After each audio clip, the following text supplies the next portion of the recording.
El, el origen del sindicat de barri de Carolines.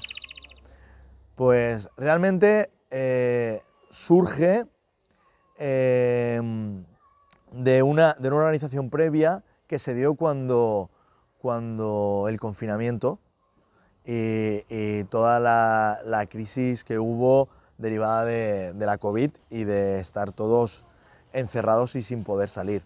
Pues tanto aquí en Carolines como en muchos barrios de Alicante hubo grupos de vecinos que se organizaron, se pusieron en contacto para atender sobre todo en un principio, a las personas más vulnerables, las personas mayores o gente enferma que no podía salir a hacer la compra o a las cuestiones más básicas, necesarias, tirar la basura, sacar al perro, quedarse con los chiquillos o ir a hacer la compra.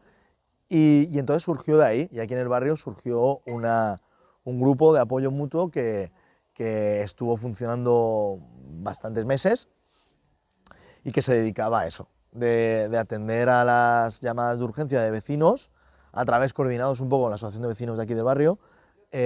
Luego pasó incluso a dar menús diarios, dábamos unos 90, 100 menús diarios a gente que se había quedado sin trabajo o que no tenía todos los trabajos informales o no reglados que podían acogerse a algo, se quedaron en ese momento a cero, y gente que vivía al día pues no pudo llenar la nevera, y aquí nos organizamos para alcanzarles menús. Y de ahí, luego, la cosa, cuando acabó el confinamiento y la cosa un poco volvió a, a su cauce dentro de lo que cabe, que empezaron a volver a contratar a gente y la gente volvió a sus trabajos y se podía salir a la calle, la actividad bajó mucho.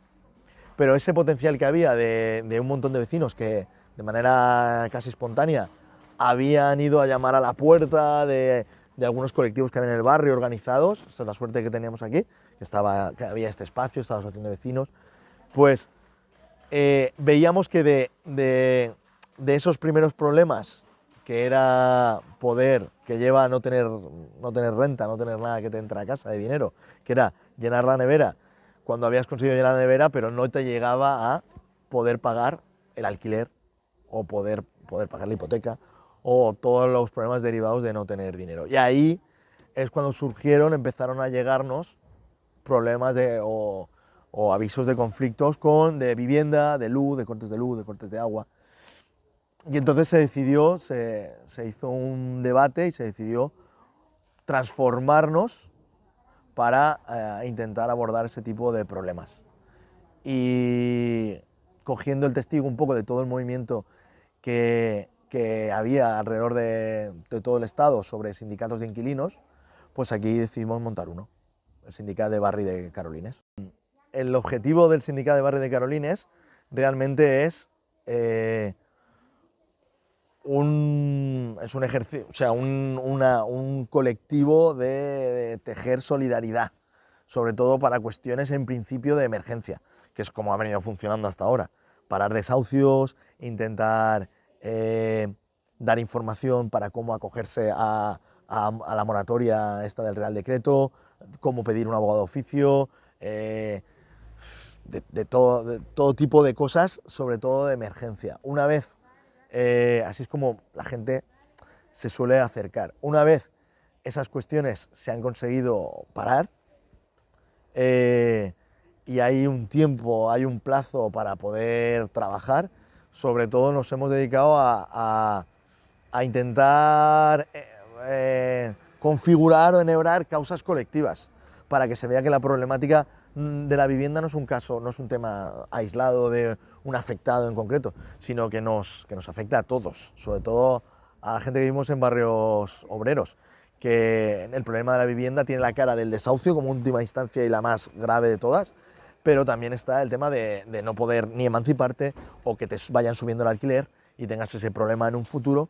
Cómo están realmente reconfigurando la ciudad, y en la ciudad capitalista los que no tienen una renta suficiente y habitan en barrios que están planificados para otra cosa, en nuestro caso a lo mejor la turistificación, ¿no? O sea, el turismo, y el proceso que deriva de eso es la turistificación, nos quieren echar del barrio. Y entonces es una manera de organizarse para hacer frente a todos esos problemas de habitabilidad. Por simplificarlo un poco, yo creo que estamos en una segunda ola de la, nada que ver con la pandemia, ¿no? Pero del proceso este de reestructuración inmobiliaria del país. O sea, después de la crisis de 2008, en el 2012, es cuando aquí en el barrio, bueno, por lo menos aquí en el barrio también se organiza la gente para hacer frente a esa oleada de desahucios, la primera, que es lo que acaba configurando también, ¿no?, la que hace frente la APA como organización así que podría encabezar ese movimiento en contra de los desahucios.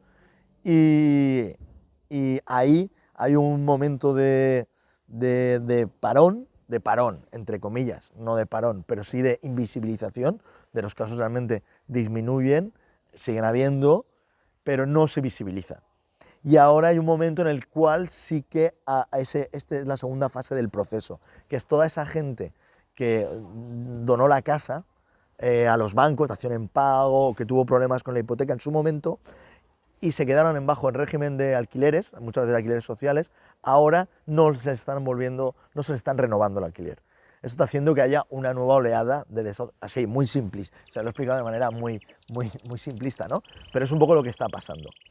Entonces, mucha gente que se había visto afectada antes también se está acercando, ¿vale? Solidarizándose, gente por pura empatía o conciencia de clase también se acerca, pero sobre todo afectados. Es verdad que el tema de la vivienda en este país, o sea, es muy jodido, porque el tema de ser propietario no solo es una cuestión de material, de poder, es una cuestión ideológica. O sea, la casa ya no es un derecho, es un bien, es una mercancía. Tú tienes una cosa y entonces cuesta mucho llegar ahí, pero se ha hecho. O sea, el poder que tuvo a lo mejor el 15M, entre otros movimientos, de generar un discurso que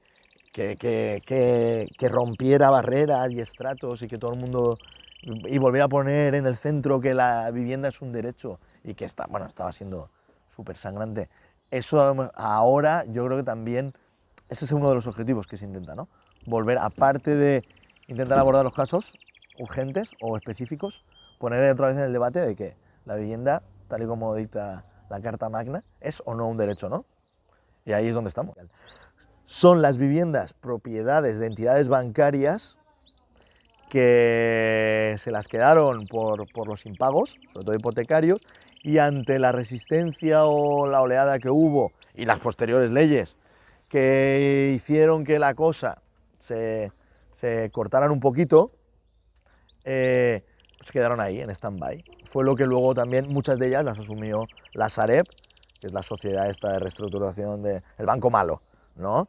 Que eso es pagado con dinero del Estado, el Estado compra esos activos tóxicos, las casas, y luego las está mal vendiendo a los fondos buitre, ¿no? O a fondos de inversión. Pues parte de ellos son de entidades gestionadas aún por entidades bancarias, y muchas de ellas lo está haciendo vendiendo a fondos buitre. Ese está siendo el proceso. Entonces, para vender a fondo buitre, el nuevo propietario ya no te la renueva. O el propio banco o la gestora no te la renueva en expensas de que sabe que va a venderla a un fondo buitre. Eso está pasando de nuestros casos, en la mayoría. Muy pocos siguen siendo de las entidades bancarias y tienen ese trato ya directo con la entidad bancaria que era con la que tú pagabas la hipoteca y no pudiste y hiciste la dación en pago o quedaste arreglado de no sé qué manera. Ahora son todos directamente gestoras de los fondos de inversión. Del banco ya no es nada.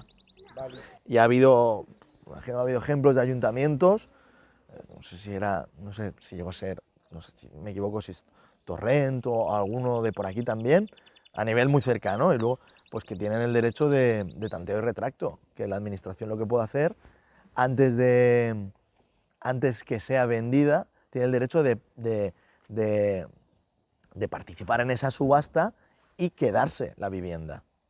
Claro, tiene prioridad. Tiene prioridad, por decirlo así, en la compra, y destinarla a uso social, a suplir ese déficit de vivienda pública que tenemos. Pero es que no lo está haciendo.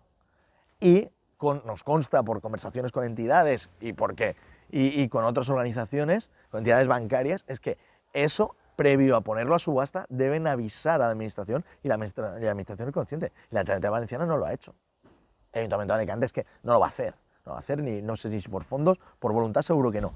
Pero se supone que el tripartite este medio del progrés y tal, y tan garante, cuando han surgido las oportunidades, no lo está haciendo. Solo bajo presión y una lucha bestial llevada a cabo por sindicatos de vivienda, PAS en algunos pueblos, han obligado ante la inminente desalojo de todo un bloque, a lo mejor a comprar ese bloque, o cosas así. Ha pasado en el Cabañal hace muy poco. Lo estábamos celebrando ahí con los compañeros, que en el Cabañal hay mucha relación, y ha pasado después de una lucha. O sea, al final te das cuenta de que, como hablando con una comitiva judicial, un compañero que fue a un desahucio, que esa no era la manera de hacer, le decía el secretario del juzgado, quien sea que está en la comitiva, que esa no era la manera de hacer las cosas. Y realmente, empíricamente, es la única manera de hacer las cosas por ahora, de parar un desahucio. Y no le decíamos, no, esta no será la forma que os guste a vosotros o que nos gustaría a nosotros de hacer las cosas. Pero empíricamente es la única manera de hacer las cosas. Y se ha demostrado que ha sido la fuerza y la desobediencia y la organización y la lucha lo que ha hecho que se muevan que se muevan un poco las leyes y se legisle de un modo más garantista. O sea, vamos a decir, no nos hemos puesto tampoco a analizar la nueva ley de vivienda, pero según, digo, en lo que es el núcleo de nuestro colectivo, del sindicato, tampoco da tiempo, o somos mucha gente, vamos siempre con el agua a cuello intentando apagar fuegos por donde salen, pero el análisis que se ha hecho de muchos otros sindicatos de inquilino y de vivienda y de las PAS que hay alrededor del Estado, que llevan mucho tiempo, que son mucha gente y tienen una organización mucho más fuerte, es que es totalmente insuficiente. Entonces, pues poco hay que esperar, o sea, poco hay que esperar. Como dicen algunos, o sea, las consignas que necesitamos ahora, la lluita es el único camino, o sea, la lucha es el único camino. Y por ahí vamos. Claro, sí. O sea, el discurso siempre es, la culpa la tienes tú. La culpa la tienes tú que no has podido pagar el alquiler. La culpa la tienes tú que no has podido pagar la hipoteca. Y eso es, o sea, totalmente falso y súper dañino. Pero, hombre, pero se fomenta que la gente piense eso. Porque la actitud que prendes ante eso es pues eso, de vergüenza, de retraimiento, de yo, joder, de sentir culpable y no señalar a nadie.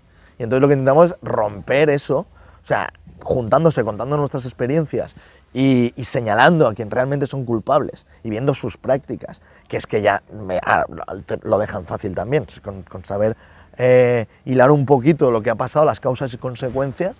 O sea, nadie puede o sea, otorgar la misma responsabilidad al que se hipotecó que al que le otorgó la hipoteca a sabiendas de que la cosa, ¿vale? Eso está claro ya. Pero aún así cuesta, porque es muy difícil romper discursos que son hegemónicos. Es que están, o sea, están ahí. Y entonces ahí se intenta, y la labor sobre todo de organizarse y de apoyarse y de conocerse para las buenas y para las malas es crear esa comunidad de vecindad, de solidaridad, de lo que debería ser, ¿no?, un vecindario cuando hay problemas y cuando no los hay también, ¿no? O sea, intentar también, siempre se habla mucho de generar otras estructuras fuera de lo que es el conflicto de la vivienda, que es muy desgastante, sobre todo para la persona que está ahí con una fecha límite, una espada de Damocles que le viene, y que pasa el tiempo y no hay nada que hacer. Generar otras estructuras que permitan mantener ese vínculo para cuestiones que no son solo tan duras. Por ejemplo, lo bueno, en el barrio también se han hecho esas cosas o intentamos fomentarlas. Pues hay grupos de deporte, o sea, de huertos como huertos urbanos, espacios donde jardines comunitarios, eventos, fiestas, en las que hay mucha más gente que en este caso es muy afín y que es muy empática con estos temas, con la transformación, o por decirlo así, que es una vertiente más del derecho a la ciudad. No solo es hacer jardines, que también, o decidir sobre los espacios O tener espacio público, espacios, o disfrutar de la calle de la manera que no regulada como ellos quieren que se use, ¿no? Solo, o solo para el beneficio, sino otra cosa. Pero es que la vivienda es una de esas ramas, ¿no?